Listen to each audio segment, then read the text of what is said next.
Last video session में हम लोगों ने डिस्कस किया था बैक्टीरियल एंड वायरल डिजीज़ के बारे में। बैक्टीरियल एंड वायरल डिजीज़ में मैंने आपको कुछ एग्जाम्पल्स बताए थे, ठीक है। मैंने कुछ एग्जाम्पल जैसे कि टाइफाइड मैंने बताया था, ठीक है, निमोनिया बताया था, और वायरल डिजीज़ में कॉमन कोल्ड, मम्स, मिसल्स ये बताया था। और इसके साथ साथ मैंने 2 टेबल वीडियो लेक्चर के साथ मैंने ऐड किया था, जिसमें मैंने बोला था कि कुछ इन्फॉर्मेशन है जैसे कि उनके कॉजेटिव एजेंट के name, mode of transmission, symptoms, treatment, ये कुछ मैंने इन्फॉर्मेशन टेबल के फॉर्म में दिया था। उसको आपको एज इट इज़ लर्न करना था, ठीक है। और अगर आप लर्न नहीं करेंगे तो आपके बहुत सारे क्वेश्चंस जो है बोर्ड में और नीट में छूट जाएंगे, ठीक है। यहाँ पे इस चैप्टर में बहुत सारे इन्फॉर्मेशन है जिसको आपको लर्न करना होगा। और मैंने बताया भी है कि मैचिंग क्वेश्चन इस चैप्टर से ज़्यादा आते हैं, ठीक है। स्टेटमेंट बेस्ड क्वेश्चंस बहुत कम आते हैं, मैचिंग क्वेश्चन ज़्यादा आता है। तो ध्यान देना होगा कि आपको हर एक इन्फॉर्मेशन लर्न करनी पड़ेगी, क्योंकि अगर आप एक क्वेश्चन का एग्जाम्पल देखें तो यहाँ पे पैथोजन सपोज दैट है, तो कौन सा पैथोजन कौन सा डिजीज़ कॉज करेगा, अगर इस पर मैचिंग आ जाएगा तो भी आपको लर्न करना पड़ेगा। सिम्टम्स के बेसिस पे मैचिंग आ जाएगा तो भी लर्न करना पड़ेगा। तो डिफरेंट क्राइटेरिया के बेसिस पे मैचिंग क्वेश्चन यहाँ से बनते हैं, ठीक है। और कुछ ऐसे भी क्वेश्चंस होते हैं जिसमें ये पूछता है कि कौन सा बैक्टीरियल डिजीज़ है, कौन सा वायरल डिजीज़ है, कौन सा प्रोटोजोन्स डिजीज़ है, ऐसे करके बहुत सारे क्वेश्चंस बनते हैं। तो बहुत सीरियसली आपको ये चैप्टर पढ़ना होगा और कोशिश करना होगा कि ज़्यादा से ज़्यादा क्वेश्चंस की प्रैक्टिस करें। अगर आप क्वेश्चन की प्रैक्टिस अच्छे से करेंगे तो आपका ये चैप्टर अच्छे से तैयार हो पाएगा, अदरवाइज़ नहीं हो पाएगा ये, ठीक है। फ़िलहाल आज का जो हमारा लेक्चर है वो है प्रोटोजोन्स डिजीज़ पे। प्रोटोजोन्स डिजीज़ में मोस्ट पॉपुलर मलेरिया है, देन सेकंड आपका क्या है, एमीबियोसिस है, ठीक है। ये 2 एग्जाम्पल प्रोटोजोन्स डिजीज़ के आपके सिलेबस में हैं, जिसमें मलेरिया कुछ ज़्यादा एलिबरेटेड फॉर्म में है, तो मलेरिया को हम डिटेल पढ़ेंगे यहाँ पे। मलेरिया हम स्टार्ट कर रहे हैं और मलेरिया का जो फर्स्ट जो लाइन है वो है इसका कॉजेटिव एजेंट क्या है, ठीक है। इसका कॉजेटिव एजेंट है प्लाज्मोडियम, ठीक है। मलेरिया का कॉजेटिव एजेंट प्लाज्मोडियम, और प्लाज्मोडियम के बहुत सारे स्पीसीज़ होते हैं, और according to species different type का मलेरिया डिजीज़ कॉज करते हैं, ठीक है। आपके सामने स्क्रीन पे दिख रहा है डिफरेंट टाइप के मलेरिया के नेम, ठीक है। ये डिफरेंट जो मलेरिया डिजीज़ हैं इनके अलग अलग जो है कॉजेटिव एजेंट है, इनके सेपरेट क्या है कॉजेटिव एजेंट है, कॉमन इनका कॉजेटिव एजेंट नहीं है, ठीक है। आगे मैं डिटेल इसका डिस्कस करूँगा, कैसे ये क्लासीफाई किया है मैंने, ये सारी बातें मैं बताऊँगा। बट उसके पहले मैं बता दूँ कि प्लाज्मोडियम जो है ये मलेरिया का पॉजिटिव एजेंट है और ये अपने लाइफ साइकिल को 2 होस्ट में कंप्लीट करते हैं, ठीक है। फर्स्ट जो होस्ट है वो है मॉस्किटो और सेकंड होस्ट है वो है ह्यूमन, ठीक है। और कोई भी पॉजिटिव एजेंट या कोई भी ऑर्गेनिज्म अगर 2 होस्ट पे कंप्लीट करता है तो ऐसे ऑर्गेनिज्म को आप क्या बोलते हैं, डाइजेनेटिक बोलते हैं, ठीक है। ऐसे ऑर्गेनिज्म को आप डाइजेनेटिक बोलते हैं। अगर कोई भी ऑर्गेनिज्म 2 होस्ट में अपना लाइफ स्पेन या लाइफ साइकिल कंप्लीट कर रहा है तो ऐसे ऑर्गेनिज्म को डाइजेनेटिक बोलते हैं, ठीक है। और यहाँ पे जो ऑर्गेनिज्म है वो क्या है, प्रोटोजोआन है, तो इसलिए मैंने यहाँ पे मेंशन कर रखा है डाइजेनेटिक प्रोटोजोआंस, ठीक है। और ये पैरासाइट की तरह वर्क करते हैं, ठीक है, ये पैरासाइट की तरह वर्क करते हैं, इसलिए मैंने आगे मेंशन कर रखा है पैरासाइट। एक बार आप देखो, malaria disease cause by digenetic protozoans parasite, ठीक है, known as a plasmodium, requires 2 host, ठीक है, requires 2 host, first is human and second is mosquito, ठीक है। अब मैं आपको बता दूं कि जब इसका आप लाइफ साइकिल की स्टडी करेंगे, लाइफ साइकिल ऑफ प्लाज्मोडियम, ये आपका पॉजिटिव एजेंट है ऑफ प्लाज्मोडियम, ठीक है। तो इसमें 3 आपको फेज़ मिलेगा। फर्स्ट मिलेगा आपको साइजोगोनी, ठीक है। सेकंड आपको मिलेगा गेमोगोनी, और थर्ड मिलेगा आपको स्पोरोगोनी, ठीक है। ये 3 फेजेस प्लाज्मोडियम लाइफ साइकिल के हैं, ठीक है। अब इसके बाद से मैं डिस्कस करूंगा टाइप ऑफ मलेरिया, ठीक है। और ये जो लाइफ साइकिल मैंने आपको बताया 3 फेजेज़ हैं, ये इसका मैं डिटेल आगे करूंगा, ठीक है। मैंने यहाँ पे जो लाइफ साइकिल के फेजेस बताए हैं, साइजोगोनी, गेमोगोनी, स्पोरोगोनी, इसका डिटेल मैं आगे करूँगा, बट उसके पहले मैं टाइप ऑफ मलेरिया डिस्कस कर लेता हूँ। टाइप ऑफ मलेरिया में जो फर्स्ट टाइप है वो है बेनाइन टर्टियन मलेरिया, ठीक है। सेकेंड आपका क्या है, क्वारंटाइन मलेरिया। थर्ड है मैलिग्नेंट टर्टियन मलेरिया एंड फिफ्थ है माइल्ड टर्टियन मलेरिया। ये 4 टाइप के मलेरिया हैं और यहाँ पे आपको हर एक मलेरिया का एक सेपरेट जो है कॉजेटिव एजेंट मिलेगा। आप देख सकते हो यहाँ पे फर्स्ट जो मलेरिया है इसका कॉजेटिव एजेंट है प्लाज्मोडियम वाइवेक्स, ठीक है, प्लाज्मोडियम वाइवेक्स। इसका जो स्पेशलिटी है वो ये है कि फीवर होता है, फीवर रिपीट होता है, रिकर्स आफ्टर एवरी 48 आवर्स, मतलब कि 48 आवर्स के बाद रिपीट होता है, ठीक है। और इस पर्टिकुलर डिजीज़ में जो इंक्यूबेशन पीरियड होता है वो 14 डेज़ का अप्रॉक्स होता है, 14 डेज़, ठीक है। इंक्यूबेशन पीरियड क्या होता है आप समझ लो, जब किसी भी ऑर्गेनिज्म में इन्फेक्शन होता है और इन्फेक्शन होने के बाद कुछ टाइम के बाद सिम्टम्स आते हैं, क्या आते हैं, सिम्टम्स आते हैं। तो सिम्टम्स आने तक, ठीक है, इन्फेक्शन से लेकर सिम्टम तक के जो टाइम पीरियड होता है, इन्फेक्शन से लेकर सिम्टम्स तक का जो टाइम पीरियड होता है उसी को क्या बोलते हैं, इंक्यूबेशन पीरियड बोलते हैं। तो यहाँ जो इंक्यूबेशन पीरियड है वो 14 डेज़ का है, ठीक है, ध्यान देना होगा आपको। देन नेक्स्ट है आपका क्वारंटाइन मलेरिया। इसका जो पॉजिटिव एजेंट है वो है प्लाज्मोडियम मलेरी, ठीक है, प्लाज्मोडियम मलेरी, ये आपको लर्न करना पड़ेगा। और इसमें भी फीवर रिपीट होगा, बट फीवर 72 आवर्स में रिपीट कर होगा, ठीक है ना। और इसका इंक्यूबेशन पीरियड 28 to 30 डेज़ होगा, ठीक है। नेक्स्ट है आपका मैलिग्नेंट टर्टियन मलेरिया। इसका पॉजिटिव एजेंट आपको लर्न करना होगा, वेरी वेरी इंपॉर्टेंट है। क्या है पॉजिटिव एजेंट इसका, प्लाज्मोडियम फैल्सीफेरम, प्लाज्मोडियम फैल्सीफेरम इसका पॉजिटिव एजेंट है। और इसमें फीवर 48 आवर्स के बाद रिपीट करता है, रिकर्स आफ्टर एवरी 48 आवर्स, ठीक है। देन इसका इंक्यूबेशन पीरियड 12 डेज़ होता है, ये भी लर्न करना होगा। और एक इम्पॉर्टेंट पॉइंट है कि ये ख़तरनाक होता है, जानलेवा होता है, फेटल होता है, most serious one and can even be fatal, ठीक है। तो ये लाइन इम्पॉर्टेंट है, ध्यान देना, ये इम्पॉर्टेंट लाइन है, ये एनसीईआरटी की लाइन है, मैं यहाँ पे मेंशन कर दे रहा हूँ, ये एनसीईआरटी में मेंशन है। इसको अच्छे से लर्न करना और इसका पॉजिटिव एजेंट अच्छे से लर्न करना, ठीक है। ओवरऑल ये बोल सकते हैं कि ये कैंसरस मलेरिया कॉज करता है, प्लाज्मोडियम फैल्सीफेरम जो है ये कैंसरस मलेरिया कॉज करता है, ठीक है। Then 4th number mild tertian malaria, ये जो है कॉज होता है किससे, प्लाज्मोडियम ओवलिस से, प्लाज्मोडियम ओवलिस से। और इसमें भी 48 आवर्स में फीवर रिपीट करता है। और इसका इंक्यूबेशन पीरियड जो होता है वो 14 डेज़ होता है, 14 डेज़, मतलब कि इसका मैक्सिमम इन्फॉर्मेशन जो है फर्स्ट वाले से मैच करता है, ठीक है। तो यहाँ पे मैंने टाइप ऑफ मलेरिया डिस्कस कर लिया। अब इसके बाद से कुछ और भी इंफॉर्मेशन मैं बताऊँगा प्लाज्मोडियम के बारे में। Plasmodium is a positive agent of malaria, ये तो आपको पता हो गया।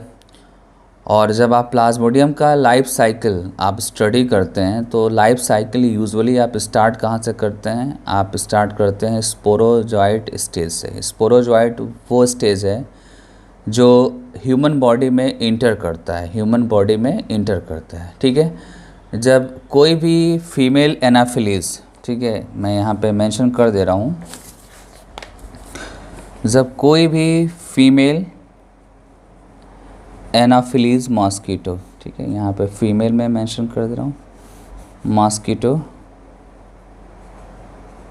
जब ह्यूमन बॉडी को बाइट करता है, बाइट करती है, सॉरी, जब बाइट करती है तो एक्चुअली में मॉस्कीटो के सिलेवरी ग्लैंड में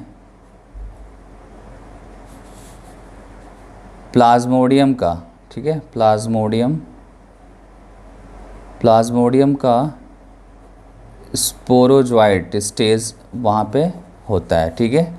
और वो स्पोरोजॉइड स्टेज जो है वो ह्यूमन बॉडी में इंटर करता है, ह्यूमन बॉडी में इंटर करेगा। और ये जो स्पोरोजॉइड स्टेज है ये इन्फेक्टिंग स्टेज है, किसका स्टेज है? प्लाज्मोडियम का। ठीक है, आप यहाँ पे देख सकते हैं plasmodium enters the human body as a sporozoite. ठीक है, और ये क्या है? इन्फेक्टिंग स्टेज द प्लाज्मोडियम है। ठीक है, आपको अच्छे से याद करना होगा कि ये जो स्पोरोजॉइट है ये मॉस्किटो में कहाँ होता है? ये होता है सलेवरी ग्लैंड्स में। ठीक है, बाइट करने के बाद से ये ह्यूमन बॉडी में आता है और ब्लड फ्लो के साथ ये जाता है कहाँ पे? लीवर में। ठीक है, आगे का जो स्टेप है मैं बाद में डिस्कस करूँगा, बट उसके पहले मैं लाइफ साइकिल ऑफ प्लाज्मोडियम के जो स्टेजेस हैं उसको डिस्कस कर लेता हूँ। ठीक है, आपके सामने यहाँ पे 3 स्टेजेस आपको दिख रहे हैं। फर्स्ट जो है वो है साइजोगोनी, सेकंड क्या है? गेमोगोनी, थर्ड है स्पोरोगोनी। ठीक है, जो गेमोगोनी स्टेज है ये एक्चुअली में कहाँ होता है? ये ह्यूमन में होता है। ठीक है, ये ह्यूमन में होगा। ठीक है, इवन आपका जो साइजोगोनी है ये भी ह्यूमन में होगा, बट स्पोरोगोनी जो है ये कहाँ पे होगा? ये मॉस्किटो में होगा। ये ध्यान देना होगा। मैं एक बार फिर से रिपीट कर देता हूँ, साइजोगोनी जो होगा वो ह्यूमन में होगा, गेमोगोनी जो होगा वो ह्यूमन में होगा, और स्पोरोगोनी स्टेज जो होगा वो मॉस्किटो में होगा। आपके सामने स्क्रीन पे ये जो पार्ट है, ये वाला पार्ट, ठीक है, ये साइजोगोनी पार्ट है। यहाँ पे आप देखो साइजोगोनी है। ठीक है, जब आप आगे जाएंगे तो आगे मिलेगा आपको गेमोगोनी। ये जो पार्ट है गेमोगोनी है। ठीक है, और देन जो आपका स्पोरोगोनी स्टेज है वो मॉस्किटो में मिलेगा। ठीक है, ये जो भी डायग्राम आपको दिख रहा है ये थोड़ा टफ लग रहा होगा आपको। ठीक है, और ये डायग्राम मतलब टफ है तो आपको लर्न करना बहुत डिफ़िकल्टी होगी। ठीक है, तो मैंने तो जस्ट इसको इंट्रोड्यूस किया है, आप इसको ऐसे लर्न नहीं करें, क्योंकि आज के डेट में इस टाइप के डायग्राम की रिक्वायरमेंट नहीं है। जब आज से 7-8 ईयर्स पहले नीट के एग्ज़ाम होते थे तो इस डायग्राम की ज़रूरत होती थी, बट अभी इस डायग्राम की ज़रूरत नहीं है। अभी जो डायग्राम यूज़फुल है आपके लिए वो है NCERT का डायग्राम। ठीक है, मैंने तो सिंपली यहाँ पे स्टेजेस को बताने के लिए, जो मैंने अभी स्टेज बताया साइजोगोनी, गेमोगोनी और स्पोरोगोनी, उसको दिखाने के लिए मैंने ये डायग्राम शो किया है। ठीक है, एक बार मैं आपको बता देता हूँ कि ये जो आपको दिख रहा है ये साइजोगोनी स्टेज है, यहाँ पे आपका गेमोगोनी है, और स्पोरोगोनी जो है वो मॉस्किटो के स्टमक में होता है। ठीक है, सिंपली एक बार देख लीजिए, उसके बाद से मैं फिर से अपने टॉपिक पे चलते हैं, जैसा कि मैं पहले डिस्कस कर रहा था। साइजोगोनी में एक्चुअली आप क्या बताएंगे? साइजोगोनी में ये बताएंगे कि यहाँ पे एक सेक्सुअल रिप्रोडक्शन होता है। ठीक है, आपको मैं बता दूं कि ह्यूमन में ए सेक्सुअल स्टेज कंप्लीट होता है, प्लाज्मोडियम का ए सेक्सुअल स्टेज कंप्लीट होता है। मैं एक बार रिपीट कर देता हूँ, asexual stage of plasmodium complete in human body, whereas sexual stage complete into mosquito body. ठीक है, ये चीज़ आपको लर्न करना पड़ेगा। ठीक है, साइजोगोनी में एक्चुअली होता क्या है? मल्टीपल फ्यूज़न होते हैं, मतलब न्यूक्लियस का डिवीज़न कई बार होता है, और डिवीज़न होने के बाद से क्या बनता है? ट्रोफोजॉइड बनते हैं और साइजोजॉइंट बोलते हैं। ठीक है, ट्रोफोजॉइड्स और साइजोजॉइंट्स जो है ये कन्वर्ट होते हैं मीरोजॉइड्स में। किस में कन्वर्ट होते हैं? मीरोजॉइड्स में। ठीक है, और मीरोजॉइड्स जो है ये फ्रेश आरबीसी में इंटर करता है। मीरोजॉइड्स फ्रेश आरबीसी में इंटर करता है, वहाँ पे वो अपना लाइफ स्टेज कंटिन्यू करता है, और देन क्या बनाता है? गेमेटोसाइड बनाता है। क्या बनाता है? गेमेटोसाइड्स। ठीक है, गेमेटोसाइड्स में माइक्रो एक होता है टाइप और एक होता है मैक्रो। ठीक है, माइक्रो गेमेटोसाइड और मैक्रो गेमेटोसाइड्स ये मेल और फीमेल की तरह होते हैं। मैक्रो हमेशा की तरह फीमेल होगा और माइक्रो हमेशा की तरह मेल होगा। ठीक है, और ये मेल और फीमेल या माइक्रो और मैक्रो गेमेटोसाइड्स ये इंटर कहाँ करेंगे? ये इंटर करेंगे मॉस्किटो की बॉडी में। ठीक है, जब मॉस्किटो दोबारा जो है ह्यूमन को बाइट करता है, तो बाइट करने के टाइम पे ये जो गेमेटोसाइट स्टेज है ये अगेन मॉस्किटो की बॉडी में इंटर करता है, और वहाँ इंटर करने के बाद मॉस्किटो के इंटेस्टाइनल वॉल में जाता है, और वहाँ पे ये दोनों फ्यूज़ करते हैं। फ्यूज़ मीन्स फर्टिलाइजेशन करते हैं, और फर्टिलाइजेशन करने के बाद जाइगोट बनाते हैं। आपके सामने ये जाइगोट दिख रहा है।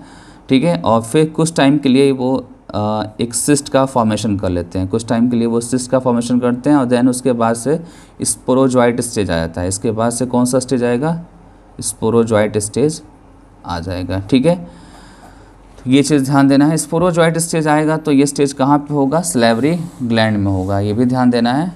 जो फ्यूज़न है, जो फर्टिलाइजेशन है माइक्रो और मैक्रो गेमेटोसाइट का, वो एक्चुअली में कहाँ पे हो रहा है, वो मॉस्किटो के इंटेस्टाइनल वॉल में हो रहा है। और वहाँ से निकलने के बाद जाइगोट जब वहाँ से निकलेगा तो सिस्ट के फॉर्म में कन्वर्ट होगा, देन वो स्पोरोजॉइट स्टेज में जाएगा। और ये स्पोरोजॉइट स्टेज कहाँ पे इसका फॉर्म होगा, ये सलेवरी ग्लैंड में ये फॉर्म होगा। ठीक है, ये ध्यान देना होगा। आप एनसीईआरटी एक बार देखेंगे तो वहाँ पे आपको मिलेगा। मैं एक बार दिखा देता हूँ आपको। ये एक्चुअली में क्या है, एनसीईआरटी का डायग्राम है। आप यहाँ पर देख सकते हैं कि मॉस्किटो बाइट किया ह्यूमन बॉडी को, ठीक है, और ह्यूमन बॉडी में क्या रिलीज़ कर दिया स्पोरोजॉइट। ठीक है, और ये स्पोरोजॉइट्स कहाँ पे गया है, पहले तो लीवर में जाएगा, ये आपको लर्न करना पड़ेगा। पहले जाएगा लीवर में, ठीक है, लीवर में जाने के बाद ये जाएगा आरबीसी में। आप यहाँ पे देख सकते हैं ये क्या है, आपका आरबीसी है। ठीक है, आरबीसी में गया और आरबीसी में जाने के बाद जो है गेमेटोसाइट स्टेज जैसे ही आता है, वो गेमेटोसाइट स्टेज फिर अगेन मॉस्किटो के बॉडी में चला जाता है जब मॉस्किटो दोबारा बाइट करता है ह्यूमन बॉडी को। ठीक है, जैसे होता क्या है कि मॉस्किटो जो है ह्यूमन बॉडी को जो बाइट करता है अपने मील्स के लिए, ठीक है, आप देखो यहाँ पे मील्स के लिए जब बाइट करता है तो उसी के साथ गेमेटोसाइट स्टेज मॉस्किटो की बॉडी में इंटर करता है और मॉस्किटो के गट में जाकर ये फर्टिलाइज़ करता है। ठीक है, फर्टिलाइज़ करता है, जाइगोट बनाता है। ठीक है, और फिर वहाँ से जैसे जाइगोट बनता है तो जाइगोट बनने के बाद एक सिस्ट स्टेज फॉर्म होता है थोड़े शॉर्ट टाइम के लिए, और फिर वो जाता है कहाँ पे, सलेवरी ग्लैंड्स में जाता है। आपके सामने ये सलेवरी ग्लैंड्स है, सलेवरी ग्लैंड्स में वो जाकर स्पोरोजॉइट स्टेज में कन्वर्ट होता है। और स्पोरोजॉइट स्टेज ही क्या है, इन्फेक्टिव स्टेज है। क्या है, इन्फेक्टिंग स्टेज है। ठीक है, तो ये जो डायग्राम आपको दिख रहा है इसी को आपको लर्न करना है, इसको एज इट इज़, इसके सारे टर्म्स आप लर्न कर लेंगे। यहाँ पे जितने भी टर्म्स लिखे हुए हैं आप लर्न कर लेंगे। ठीक है, और जब लर्न करेंगे तो इसमें 2-3 चीज़ों को आप ध्यान देंगे, जैसे कि स्टेजेस जो आ रहे हैं, जैसे गेमेटोसाइट स्टेज कब है। ठीक है, और ये एक्चुअली में गेमेटोसाइट स्टेज कब बन रहा है, ये आरबीसी के अंदर बन रहा है। ठीक है, और फिर स्पोरोजॉइट स्टेज जब आता है ह्यूमन बॉडी में तो ये कहाँ पे अपना होस्ट बनाता है, ये होस्ट बनाता है लीवर सेल्स को। ठीक है ना, तो ये भी आपको पता होना चाहिए। और फिर देन मॉस्किटो में जब जाएगा तो मॉस्किटो में पहले कहाँ जाएगा, गट में जाएगा और फिर सलेवरी ग्लैंड्स में जाएगा, ये भी आपको ध्यान देना होगा। और एक चीज़ और है यहाँ पे कि जो ह्यूमन बॉडी में स्टेजेस हैं, ठीक है, इसमें आपको एसेक्सुअल रिप्रोडक्शन देखने को मिलेगा। ठीक है ना, जो भी आपका प्लाज्मोडियम का स्टेज है, ठीक है, प्लाज्मोडियम का स्टेज है, उसमें एसेक्सुअल रिप्रोडक्शन आपको देखने को मिलेगा। ठीक है, बट जैसे ही मॉस्किटो में जाएगा तो मॉस्किटो में सेक्सुअल रिप्रोडक्शन देखने को मिलेगा आपको। ठीक है, सेक्सुअल रिप्रोडक्शन, क्योंकि यहाँ पे क्या हो रहा है, फर्टिलाइजेशन। ठीक है, और फर्टिलाइजेशन के लिए रिक्वायर्ड क्या है, गेमेटोसाइट्स, जिसको मैंने क्या बताया था, माइक्रो एंड मैक्रो बताया था। ठीक है, मेल और फीमेल भी बोल सकते हैं उसको आप। तो ये आपका लाइफ साइकिल है, इसी को आप लर्न करेंगे। एक बार ध्यान से देख लीजिए इसको आप।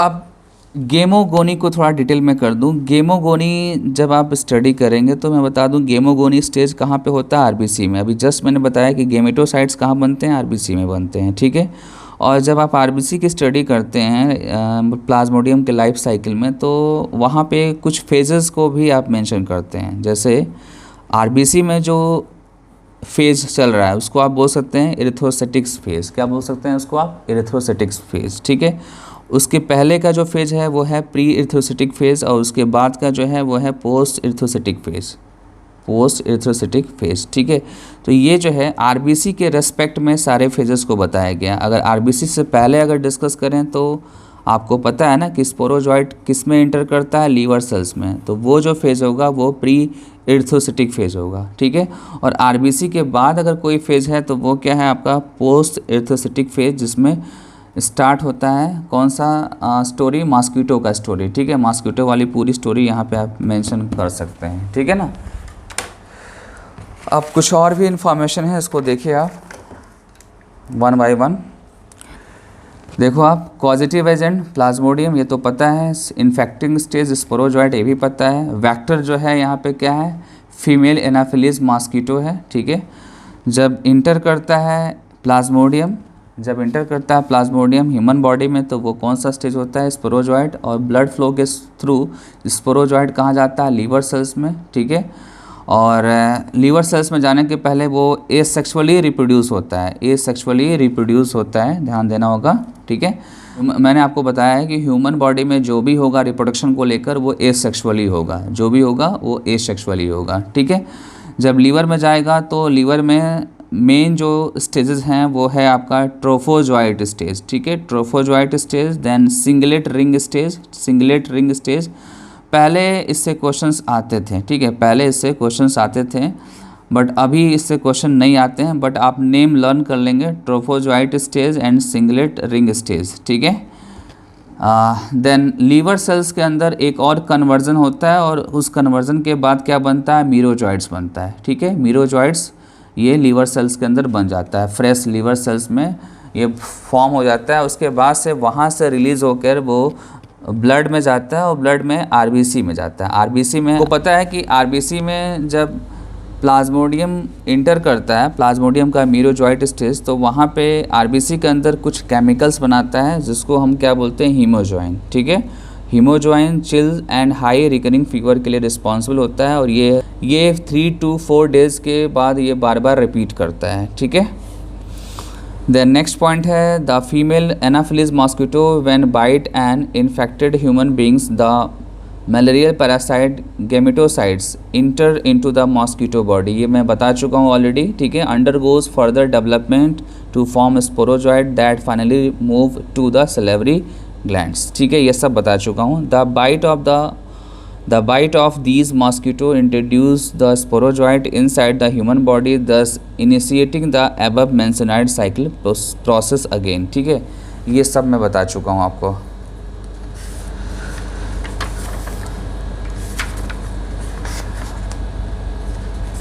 अब करना क्या है, जब कॉजेटिव एजेंट सर्वाइव कर जाता है बॉडी में तो क्या करेगा, वो टायर्डनेस लाएगा, हेडेक लाएगा, मस्कुलर पेन लाएगा, ठीक है। मलेरिया का जो कॉजेटिव एजेंट है प्लाज्मोडियम, जब वो ह्यूमन बॉडी में इन्फेक्शन कर देता है तो मलेरिया का अटैक होता है, ठीक है।